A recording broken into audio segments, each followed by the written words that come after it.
400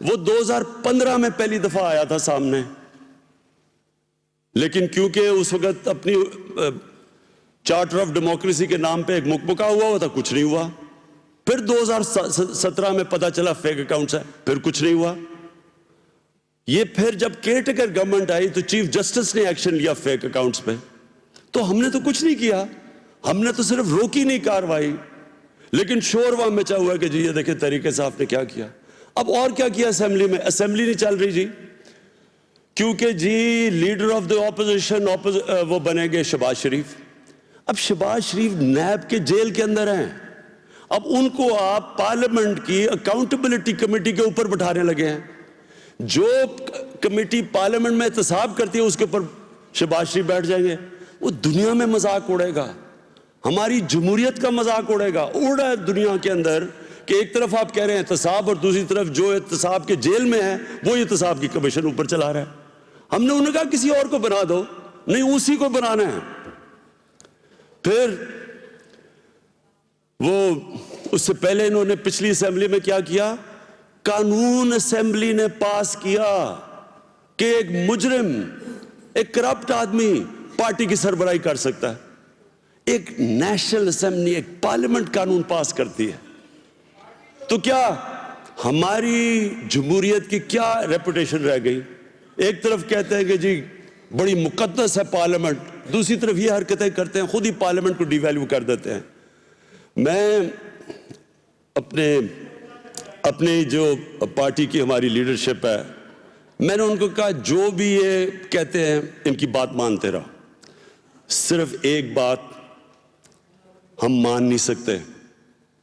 آپ نے کہنا ہے کہ جی وہ سعد رفیق کو اسمبلی میں لانے دو، شہباز شریف اپوزیشن لیڈر بنتا بن جائے، ہم نے دھاندلی کے اوپر کمیشن بنانی ہے بنا دو، لیکن ایک چیز ہم مان نہیں سکتے، یہ نہیں ہو سکتا کہ ہم آپ احتساب سے پیچھے ہٹ جائیں۔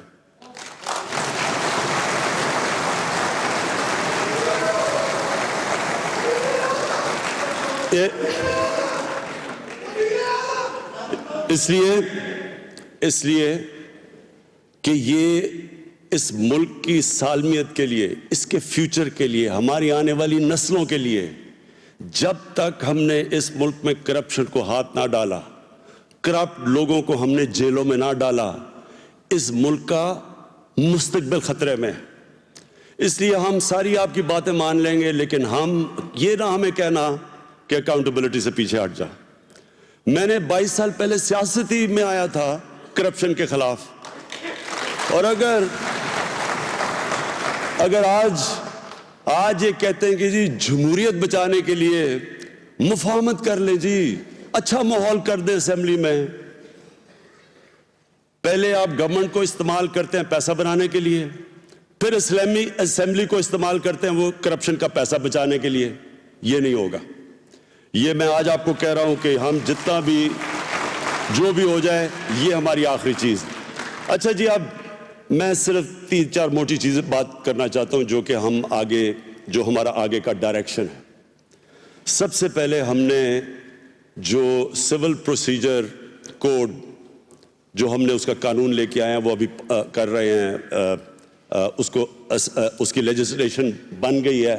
اب جیسی ماحول، ابھی تک تو اسٹینڈنگ کمیٹیز ہی نہیں تھی، اب آئی ہیں، تو ہم نے سب سے پہلے قانون جو پاس کرنا ہے وہ یہ کہ سول پروسیجر کوڈ کا مطلب کہ 1 سال کے اندر سارے سول کیسز کا ہم نے فیصلہ کروانا ہے۔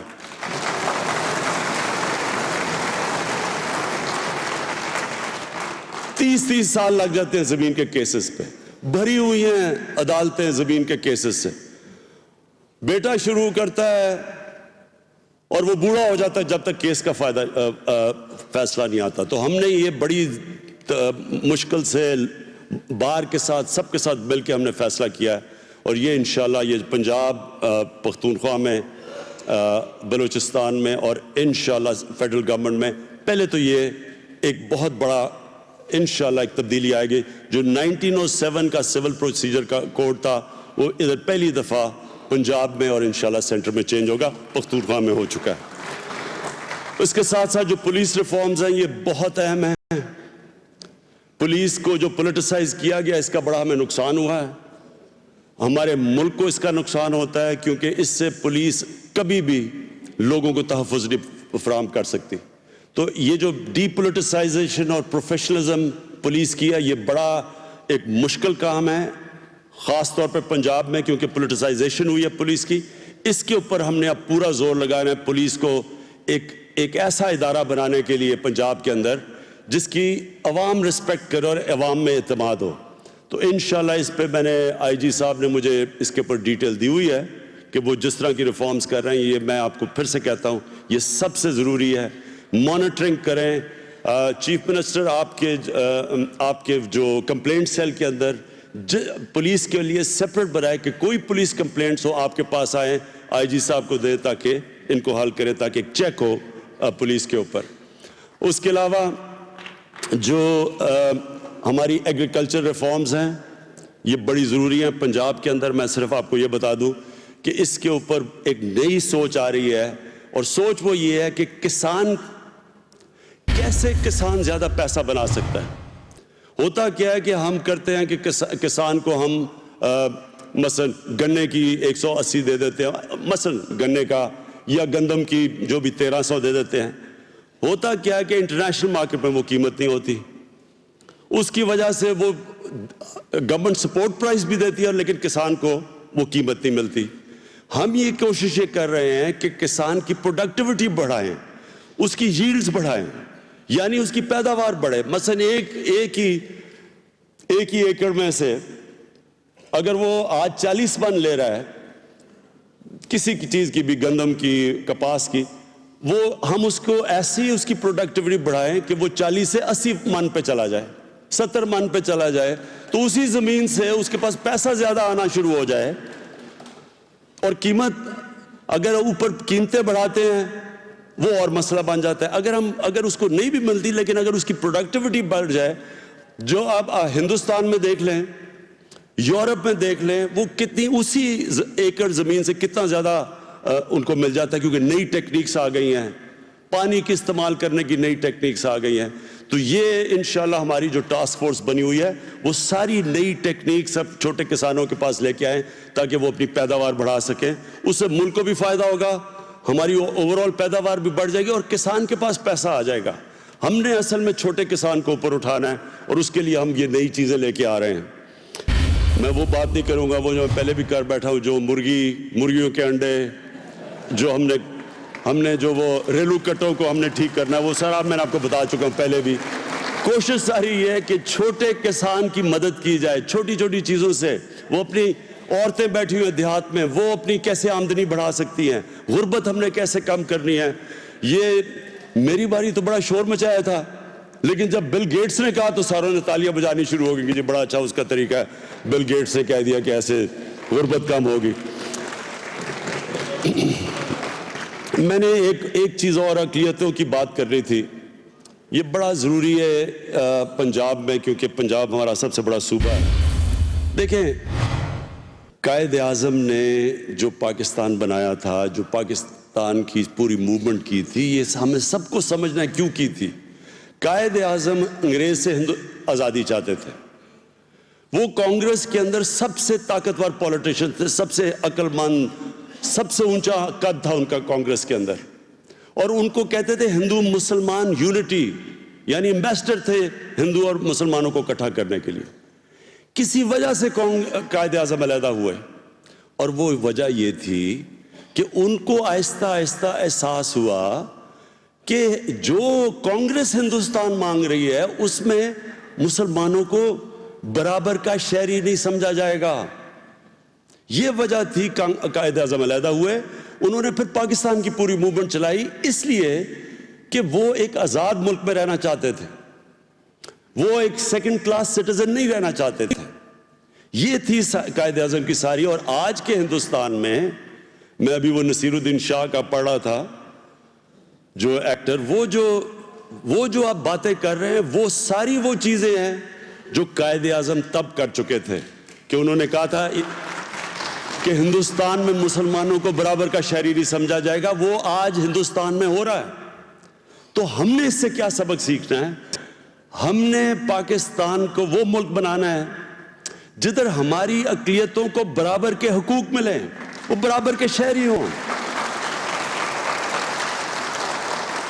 یہ ضروری ہے سمجھنا۔ یہ ملک اس لیے بنا تھا کہ ایک لیڈر نے، ایک عظیم لیڈر کی عظیم سوچ، وہ سمجھ گیا کہ جیسے ہندوستان کے اندر ان کو نہیں برابر کا شہری سمجھا جائے گا، تو اس لیے انہوں نے پاکستان کے لیے پوری جدوجہد کی، اور اس لیے ان کی تقریر تھی، ان کی 1948 کی فیمس تقریر تھی کہ آپ کا جو مرضی دین ہے، آپ برابر کے شہری ہیں پاکستان میں۔ اور اس سے پہلے جو ہمارے نبی صلی اللہ علیہ وسلم، انہوں نے مدینہ کے اندر ایک کانسٹیٹیوشن بنائی تھی، اور انہوں نے ایک وہ کانسٹیٹیوشن ابھی بھی ہے سینٹ کیتھرینز چرچ میں، جو انہوں نے مسیح برادری کے ساتھ بنائی تھی، کرسچنز کے ساتھ بنائی تھی، وہ ابھی بھی اویلیبل ہے کہ انہوں نے کہا تھا قیامت تک، یہ سن لیں ذرا، قیامت تک مسلمان پروٹیکٹ کریں گے عیسائیوں کے سارے ان کے گرجے، ان کے عبادت گاہ، ان کے حقوق، سب کو، وہ ابھی تک ہے کانسٹیٹیوشن۔ تو ہم یہ یاد رکھیں کہ جو قائد اعظم کہہ رہے تھے وہ نبی صلی اللہ علیہ وسلم کی بات کر رہے تھے، اور ہم نے پاکستان میں یہ ثابت کرنا ہے کہ ہم نے اپنے جو بھی مائنورٹیز ہیں، جو بھی اقلیتیں ہیں، ہم نے ان کو برابر کے شہری بنانا ہے۔ اور یہ سب سے زیادہ ہم نے خاص طور پہ نریندر موڈی کے ہندوستان کو بتانا ہے کہ ہم اپنی اقلیتوں کو کیسے رکھتے ہیں اور آپ اپنی اقلیتیں کیسے رکھتے ہیں۔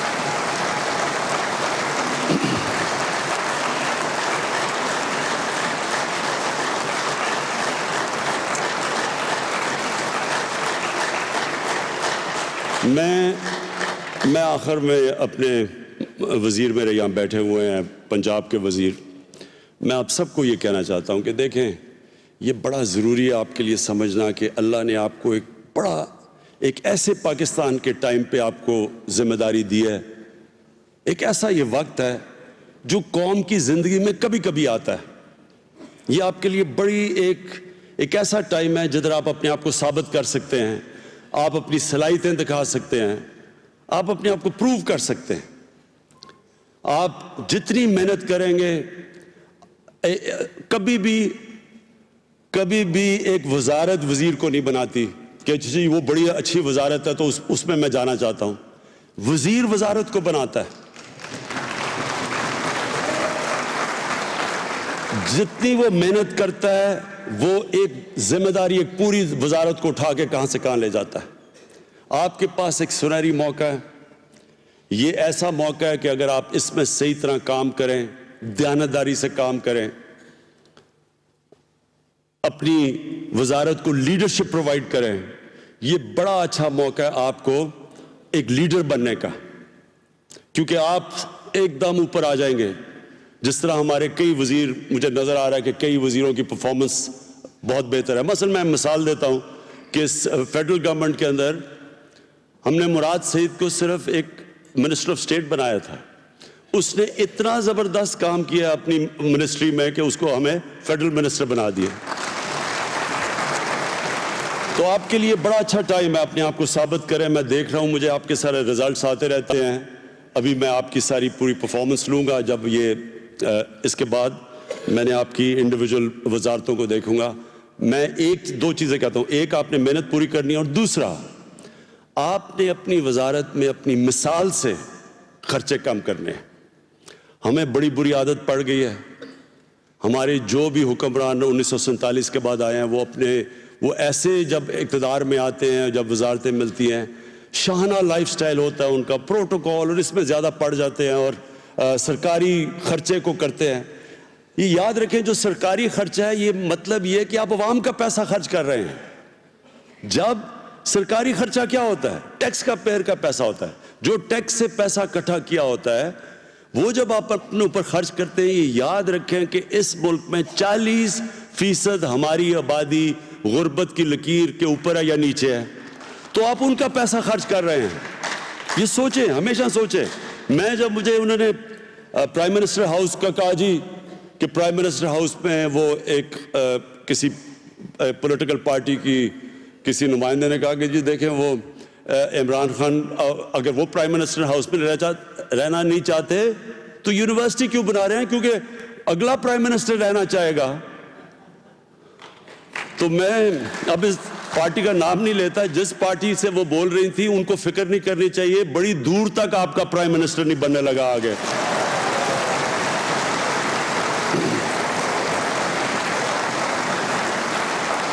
لیکن بات یہ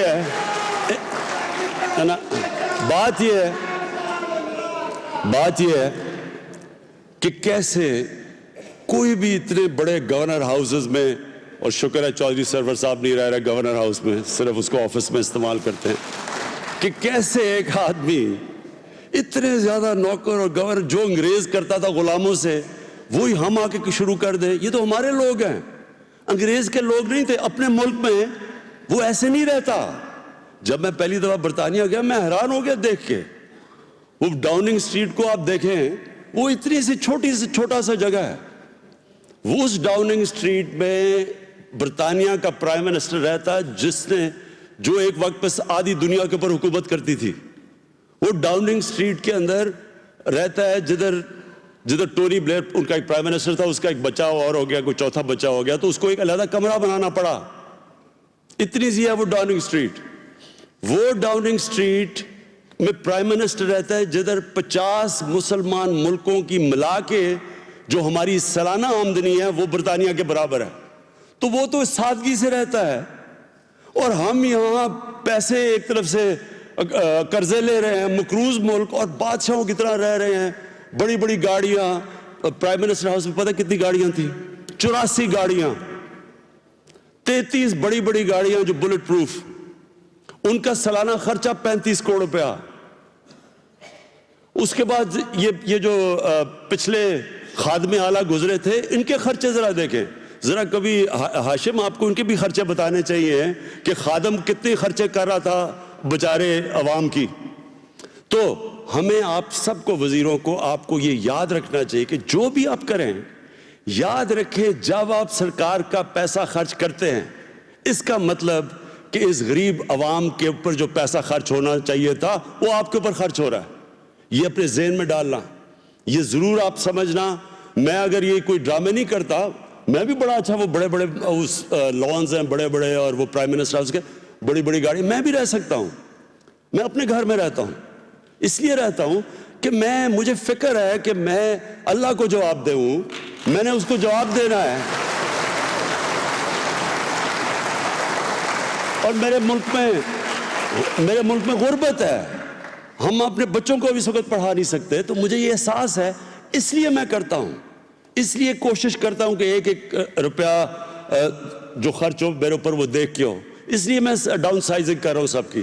اس لیے میں آپ سب کے بھی وزیروں کو بھی کہتا ہوں کہ پلیز آپ جب بھی جو بھی سرکاری خرچہ کریں, یہ یاد رکھیں کہ آپ اس ملک کے اندر لوگوں کے مستحق لوگ ہیں, غریب لوگ ہیں. ہمارا ملک پیچھے رہ گیا ہے اور ہم نے واپس آنا ہے.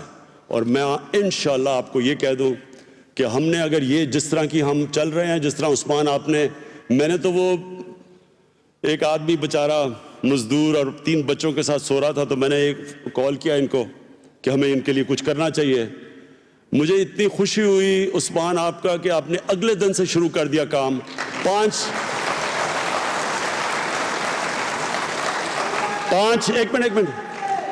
پناہ گاہ لاہور میں, پنڈی میں بن رہی ہے, پنڈی میں 2 بننے والی ہیں, پشاور میں 5 بن چکی ہیں. اور پشاور میں پناہ گاہیں نہیں بنی, وہ شام کو وہ بس بھیجتے ہیں سارے پشاور کے اندر, دیکھتے ہیں کوئی لوگ سڑکوں پہ سوئے ہوئے تو ان کو اٹھا کے پناہ گاہ میں لے کے جاتے ہیں. تو مجھے جب سے یہ بن رہی ہیں پناہ گاہ, آپ یقین کریں ابھی میں کہیں اور فنکشن پہ تھا تو مجھے لوگ اب آ کے کہہ رہے ہیں کہ جی ہم بھی پناہ گاہ کھولنا چاہتے ہیں.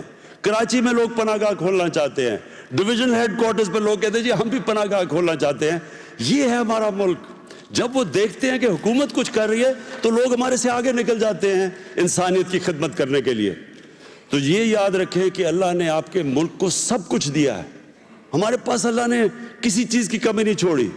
ہم نے ظلم کیا اپنے ملک سے, صحیح گورننس نہیں دی. ابھی جو میرے پاس ایگزون آیا تھا, میں یہ ہمیشہ اپنے لوگوں کو بتاتا ہوں, یہ آپ سب یاد رکھیں کیونکہ اپریل تک رزلٹ آ جائے گا, مارچ اپریل تک. ایگزون جو ہے یہ دنیا کی سب سے بڑی آئل ڈرلنگ کمپنی ہے, 27 سال کے بعد پاکستان آئی ہے. ان کا ہیڈ جو ہے وہ میرے سے ملنے آیا, تو مجھے کہتا کہ ہم نے ایک چیز آف شور دیکھی ہے سمندر کے اندر, جو ایک ہمیں ایسے لگ رہا ہے کہ اس کے اندر بہت زیادہ گیس ہے. اور وہ کہتا ہے کہ ہمیں پتہ تب, لیکن ہم کہہ نہیں سکتے. وہ کہتے ہیں جب ہم ان کی کشتی آ گئی, اب پہنچ گئی اور وہ ڈرلنگ شروع کر رہی ہے, تو وہ کہتا ہے ہم ڈرلنگ کریں گے تو جب وہ جو بنا ہوا ہے ایک چھوٹی سی پہاڑی اس کے سمندر کے نیچے بنی ہوئی ہے, اس کے اندر جب ہم ڈرل کریں گے تو تب ہمیں پتہ چلے گا کہ اس پہ ہمیں لگ تو رہا ہے گیس ہے, لیکن ہو سکتا ہے گیس لیک کر گئی ہو, تو ہمیں پتہ نہیں کہ لیک کی ہے یا وہاں ہے. ہمیں کہتا ہے یہ نہیں پتا کہ گیس لیک کر گئی ہے یا ابھی وہاں ہے, لیکن جب ہم ڈرل کریں گے تو ہمیں پتہ چلے گا. اور کہتا کہ اگر وہاں گیس لیک نہ کی ہو تو 50 سال تک پاکستان کے لوگوں کو گیس کا کوئی مسئلہ نہیں پڑے گا, اتنی زیادہ گیس ہے. تو میں یہ جو اللہ میں ماننے والا انسان ہوں, میں یہ سمجھتا ہوں کہ اگر ہماری حکومتیں وہی جو کہ جس لیے پاکستان بنا تھا, فلاحی ریاست, ہم نے اگر اپنی انسانیت کی خدمت کی, ہم نے اپنے لوگوں کا دھیان رکھا, جس طرح پناہ گاہ اس طرح, اور ہم نے اپنے غریب لوگوں کی مدد کی, تو انشاءاللہ اپریل میں ہمیں خبر آئے گی کہ 50 سال تک پاکستان میں گیس کی بھی کبھی کمی نہیں ہوگی اور ایکسپورٹ بھی کرنے کے لیے بہت زیادہ ہوگی. میں آپ سب کا شکر گزار ہوں, اور سی ایم صاحب آپ کا بھی, ہاشم زبردست پریزنٹیشن دی, آپ کا بھی. میں وزیروں کو سب کو میں امید رکھتا ہوں کہ کوئی بھی آپ مجھے مایوس نہیں کریں گے. بہت بہت شکریہ. لاہور میں وزراء کی 100 روزہ کارکردگی کے حوالے سے تقریب کا انعقاد کیا گیا تھا. وزیر اعظم عمران خان تقریب سے خطاب کر رہے تھے. انہوں نے کہا کہ تمام وزراء کو ایسے وقت میں ذمہ داری ملی ہے کہ